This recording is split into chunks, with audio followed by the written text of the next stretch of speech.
Hello friends, welcome to my YouTube channel Srijan electrical. दोस्त, आज हम लोग सीखने वाला है जो एसी करंट है, डीसी करंट है, ये दोनों का अंतर क्या है और इसमें डिफरेंस क्या है, वो सब आज सीखने वाला हूँ। देखिए दोस्तों, जो पहले मैं बताता हूँ, एसी जो करंट होता है इसमें क्या रहता है। इसमें देखिए एक फेज लाइन रहता है और एक न्यूट्रल लाइन रहता है, फेज और न्यूट्रल रहता है। जो डीसी है, डीसी जो करंट है, इसमें फेज न्यूट्रल नहीं बोला जाता है, इसमें प्लस और माइनस रहता है। लेकिन और भी एक सवाल पूछा जाता है, एसी करंट में देखिए इसमें 3 फेज लाइन रहता है, एक न्यूट्रल रहता है, 1 2 3 आर वाई बी 3 फेज वाला में, और एक न्यूट्रल रहता है। उसका बाद देखिए जो एसी है और डीसी है, एसी वाला जो सप्लाई है इसमें देखिए इसमें फ्रीक्वेंसी होता है। ये फ्रीक्वेंसी क्या होता है? फ्रीक्वेंसी देखिए पर सेकेंड में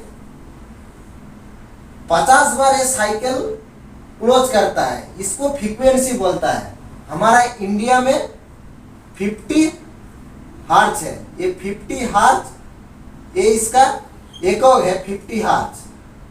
इसमें ये साइकिल को हर्ट्ज में बोला जाता है। मतलब ये साइकिल क्या होता है, जो एसी सप्लाई जो है, एसी सप्लाई में ऐसा ही साइकिल रहता है।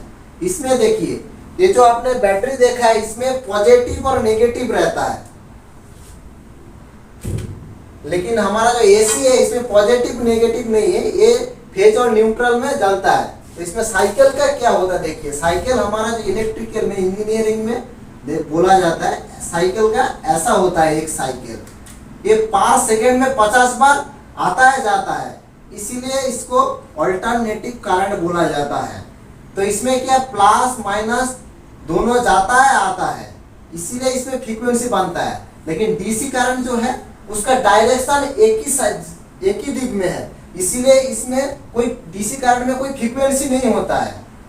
और इसमें देखिए जो एसी करंट जो है इसको अल्टरनेटिव करंट बोला जाता है, और डीसी करंट जो है डायरेक्ट करंट बोलता है इसको। होता है आपको इंटरव्यू में पूछने वाला है, जो एसी करंट में फ्रीक्वेंसी होता है कि नहीं होता है, आपको बोलना है हाँ होता है फ्रीक्वेंसी। और डीसी करंट में फ्रीक्वेंसी होता है कि नहीं, तो आपको 0 नहीं बोलना है। डीसी करंट में आपको फ्रीक्वेंसी होता ही नहीं है, होता ही नहीं है, तो आप ऐसा इसको बता सकता है।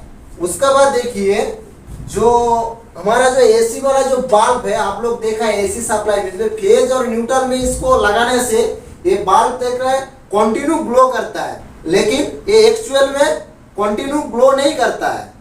ये 1 सेकेंड में 50 बार ऑन ऑफ होता है, 50 बार ऑन होता है ऑफ होता है, लेकिन ये हम लोग को दिखाई नहीं देता है, इसको ही फ्रीक्वेंसी बोलता है। लेकिन ये वाला फ्रीक्वेंसी आपको देखना है, ये हमारा इंडिया में 50 हर्ट्ज तक है, ये फ्रीक्वेंसी आपको चेक करना है। तो आपको एक इलेक्ट्रिकल इंजीनियरिंग में ड्राइव आता है, VFD करके एक ड्राइव आता है, वेरिएबल फ्रीक्वेंसी ड्राइव। तो इसमें आप लैंप को कनेक्शन करके इसका फ्रीक्वेंसी जो है इसको 50 की जगह पे 40 हर्ट्ज करके आप चेक कर सकते हैं। तो आप धीरे धीरे करके चेक करेगा डाउन करके, तो अब आपको पता चलेगा जो बल्ब कितना बार बंद हो रहा है ऑन हो रहा है, ऐसा आप चेक कर सकता है। तो ये इंटरव्यू में पूछेगा तो आप ऐसा करके बता सकता है। उसके बाद देखिए ये जो एसी करंट है इसमें और एक चीज होता है, ये पावर फैक्टर होता है। ये पावर फैक्टर क्या होता है, जो हमारा एसी करंट है, ये जो एसी करंट है, एसी करंट में एक साथ में आपका वोल्टेज भी जा रहा है और ऐसा करंट भी जा रहा है। तो क्या है, ये दोनों का एक साथ में कभी भी चल नहीं पाएगा, उसी में जो इसका गैप बनेगा, तो उसमें इसका क्या, इसको कंट्रोल करने के लिए पावर फैक्टर जरूरत है, और पावर फैक्टर ऐसा होता है। तो इसमें क्या है, आपको आपको इंटरव्यू में पूछेगा एसी जो है इसमें पावर फैक्टर होता है, तो आपको बोलना है हाँ पावर फैक्टर इसमें होता है एसी में, लेकिन जो डीसी है इसमें पावर फैक्टर होता नहीं है, इसमें पावर फैक्टर होता नहीं है डीसी में। उसके बाद देखिए मैं आप लोगों को बताता हूँ, ये जो है हमारा डीसी वाला आप कैसे पावर माना जाता है। डीसी वाला जो है ये डीसी जनरेटर आता है आपका, उसमें से आप पावर बनता है। उसके बाद देखिए डीसी एक जो सोलर पैनल आता है, उसमें डायरेक्ट आपका डीसी पावर बन जाता है। उसके बाद देखिए एसी जो है, इसमें एसी जो है एसी जनरेटर आता है, उसमें से एसी सप्लाई जनरेट होता है।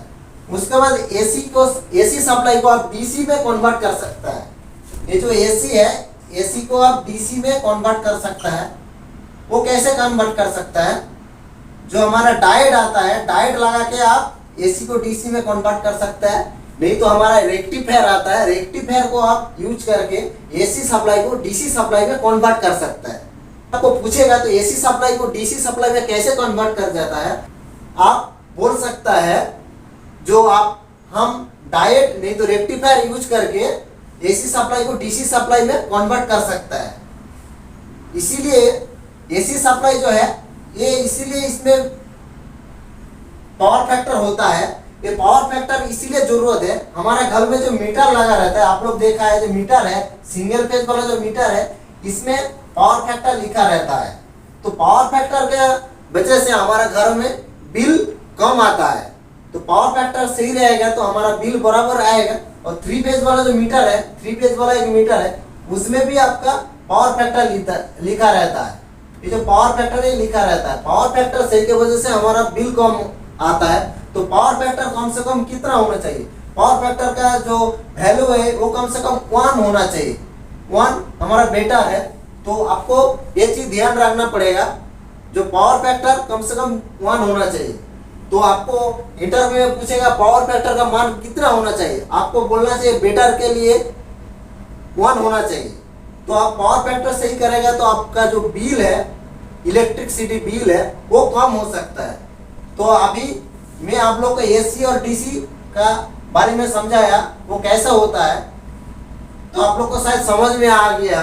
डीसी जो कारण है इसमें कोई साइकिल नहीं होता है, और एसी में जो है वो साइकिल होता है। तो फ्रेंड्स, हमारा वीडियो कैसा लगा है, हमारा वीडियो अच्छा लगा तो हमारा चैनल को जरूर सब्सक्राइब कर दीजिए और बेल आइकन प्रेस करके हमारे साथ जुड़ा रहिए, क्योंकि आगे हम ऐसा वाला वीडियो आप लोग के लिए दिखा सकते हैं।